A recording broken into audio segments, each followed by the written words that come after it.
Welcome rabies and germs to the Golden View, here on the Masochist Gaming Network. And as always, I am your host Nicholas McConnaughay, and for this day's edition, much like the last, we'll be taking a look at, in my opinion, one of the most underrated games of all time. Last time around, that was Prince of Persia: Sands of Time. This time, however, it's Sly Cooper and the Theivus Raccoonis for the PlayStation 2. When I say that a game is overlooked, it's not as much to say that it's obscure or unknown to the masses, but more to say that I don't believe it gets the mainstream attention that it deserves. I say this because Sly Cooper isn't necessarily an unpopular game, but for the positive reviews that it got from critics, it was never one of the major exclusive games from Sony, or at least it never felt that way to me. The game is one of a different breed from what we had seen at this point in a long while. In the late 80s, when video games were slowly but surely beginning to truly grow to prominence, the industry soared with a vast repertoire of games, but the one that most comes to mind is Super Mario Bros., which eventually led, of course, to Nintendo's rival Sega creating Sonic the Hedgehog in the early 90s. Rightfully so, these games were and still are highly acclaimed today.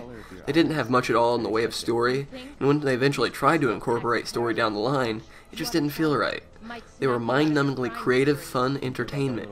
I believe that the quote-unquote torch had been passed eventually to Spyro and Crash Bandicoot, or at least that's how I choose to see things. They had a similar direction about them, storyline not too much in depth, but enough to get by, while the gameplay is usually what drew people in. They were also games with relatively simplistic animation, that even if they were somewhat kiddie, still were easily accessible to adults. Anyway, what I'm carrying myself to say is there are several contenders for the next set of games like this. I think those games are the Ratchet Clank, Sly Cooper, Jak and Daxter, and Ty the Tasmanian Tiger series myself. Mind you, I don't think they're still today's Mario and Sonic, more as to say that they followed Crash and Spyro, and are now having their slot filled by another set of games. I guess that in my own rambling sort of way, what I'm trying to say is I believe Sly Cooper should have been held in a higher regard than what it was.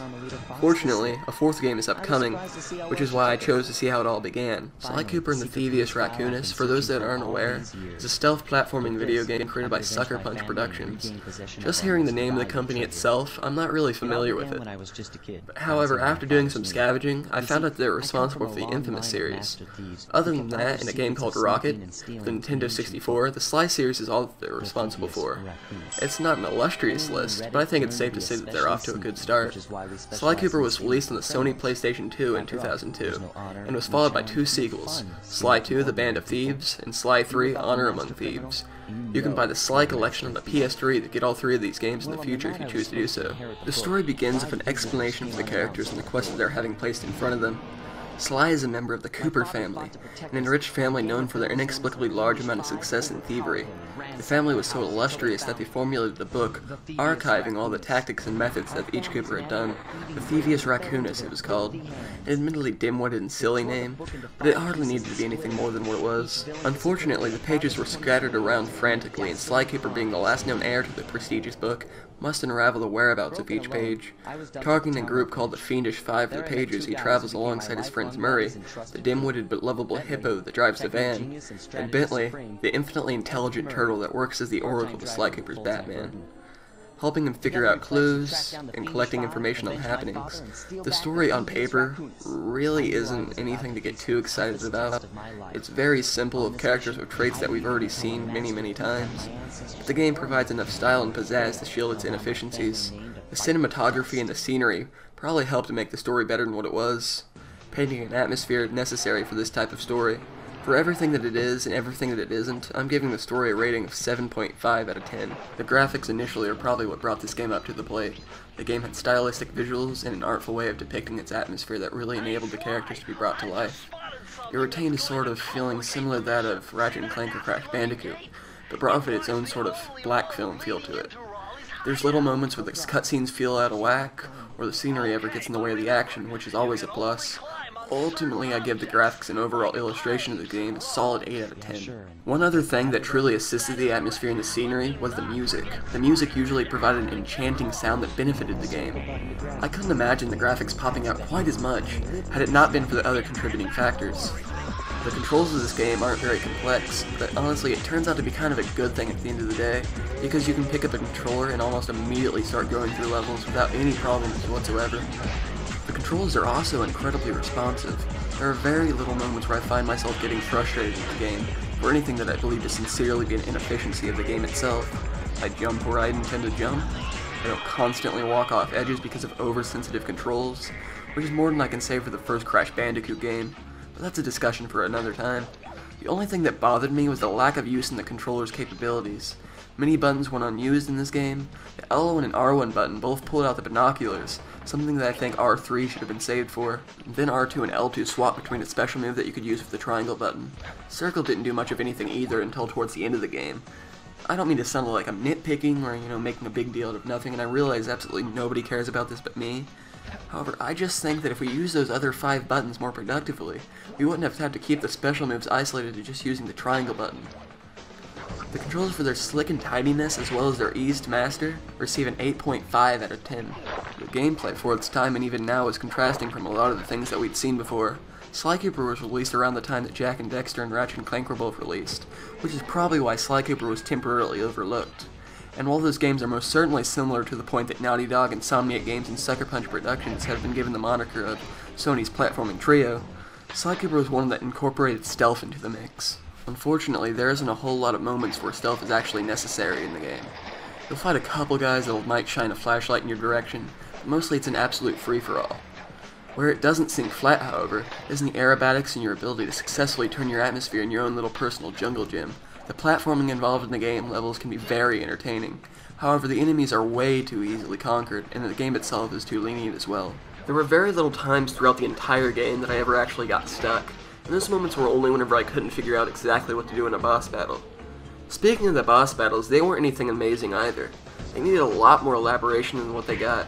Now, I'm not trying to say that I wanted something like Castlevania Lords of Shadow where the boss battles are extremely convoluted, but the extra mile is a lot longer than it seems, and I think can go a long way. I think that the biggest problem with the boss battles were how formulaic they seemed. 1 or 2 of them were fun, but the others just felt uninspired. I'm not saying that it's a good thing when there are tons of moments where you get stuck in a game, or even saying how it depicts how hard a game is. While some might say that it's a good thing to be able to zoom through, which sometimes it is, all I'm saying is that this game had very little moments where challenge was involved. Through and through, the best boss battle out of them all is the one that we got at the end of the game, but even it only just barely met the standards that it should have had in my opinion. The gameplay, taking into account its fun levels, albeit a little too easy and with unattentive AI, successfully managed to whip out an 8.3 out of 10 from me. If you think that seems a little too positive, keep in mind that I do actually really like the gameplay of this game. However, there is only so much good that I can say and also justify my reasonings. Adding on to my miscellaneous praising about the music and ultimately the style about the game, I think that I should also say something about the length of the game. One of the biggest criticisms from critics was how short the game was. Now, I was ready to bash this game in high heavens myself. However, after replaying it, I have come to agreement with myself that the game is actually of decent length. Don't get me wrong, I do firmly believe, however, that the game could have been longer and should have been longer. There were plenty of moments of filler throughout the entire game, and I believe it never got to kick into a higher degree because of how short each levels were. Taking into account the easiness of the game really brings out the shortness and establishes why this game probably got lost in the crevice when it first came out. One of the developers of the game actually defended the shortness and length by saying that the game provided extra materials such as videos from the developers that you can unlock from beating the quick speed levels. The quick speed levels, they're pretty self-explanatory, but basically they're making you play levels you've already done, but this time you are being timed. Yippee! Don't get me wrong, I enjoy seeing material from how a game is made, but by no means does that constitute as material from the actual game. Taking into account the shortness and length, the miscellaneous rating gets a 7 from me. This game was a very significant part of my childhood. I remember playing the hell out of it, and enjoying myself every step of the way. After I played the first one, I played the second one, and then the third. It's been a long time since I've pursued or revisited the series. I only just recently played Sly Cooper and the Theivus Raccoonis after a 7 or 8 year break from it. Immediately I found myself hooked and felt like a youngin'. My eyes losing their keener and less criticizing depiction of every single little detail, and merely enjoying myself as a gamer. A lot of the times whenever people remember the games, they remember the memories in a fonder and more nostalgically flattering way. Like, for example, I choose to see A Nightmare on Elm Street as awesome, even though I realize that it's really, really bad. I like to pretend that Tim Burton's Batman doesn't exist and that we skip straight to Batman Begins. I don't like the 80s Batman movie. I don't. Never did. Thought Joker's origin was generic, didn't like that Joker killed Bruce's parents, and I strongly prefer Heath Ledger's performance as the sadistic Joker in comparison to Jack Nicholson's performance of a clown. Seriously, build animosity between characters without pulling things out of a hat. Blow up a hospital if you have to. Don't alterate and... Oops, sorry. My point was that when I played Sly Cooper again, it didn't feel like my past was inaccurate. This game really was just as entertaining and enjoyable as how I chose to remember it. In conclusion, my lasting impression and overall gaming experience from this game garners an 8 out of 10, same as the graphics, bringing my rating over the game to a lasting rating of 7.8 out of 10. Thanks for joining me on this edition of the Golden View here on the Masochist Gaming Network, and I'll see you next time.